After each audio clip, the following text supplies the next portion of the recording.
বিশ্বনবী জুমার খুতবা দিচ্ছেন, হঠাৎ বিশ্বনবী দেখলেন হাসান আর হুসাইন লাল দুইটা জামা পরে জুমার মসজিদের মধ্যে ঢুকে একবার কাতারের এইদিকে দৌড় মারে, আরেকবার ওইদিকে দৌড় মারে। বিশ্বনবী খুতবা থামিয়ে দিলেন, মিম্বার থেকে নেমে হাসান হুসাইনকে দুই হাতে টানতে টানতে মিম্বারের উপরে নিয়ে আসলেন যাতে মুসল্লিদের ডিস্টার্ব না হয়ে যায়। হাসানকে ডান হাতে ধরে হুসাইনকে বা হাতে ধরে বাকি খুতবাটা বিশ্বনবী তখন শেষ করলেন।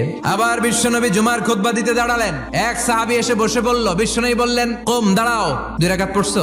সাহাবী কয় না, পড়ি নাই। বিশ্বনবী বললেন, 2 রাকাত পড়ো। খুতবার নিরবিচ্ছিন্নতাকে ভঙ্গ করে বিশ্বনবী তাকে দাঁড়াতে বললেন, 2 রাকাত নামাজ পড়তে বললেন। তার মানে খতিব সাহেব মন গড়া শুধু খুতবা দিয়ে যায় না, ডানে বায়ে কোথায় কি হচ্ছে সবকিছু নজরে রেখে, কন্ট্রোলে রেখে সামাজিক সব সমস্যার কথাগুলো তুলে ধরে অসামাজিক কার্যকলাপের বিরুদ্ধে হুঙ্কার দিয়ে জুমার প্ল্যাটফর্মটাকে শক্তিশালী করাই হচ্ছে একজনের খতিবের দায়িত্ব। চিল্লা এখন ঠিক কিনা?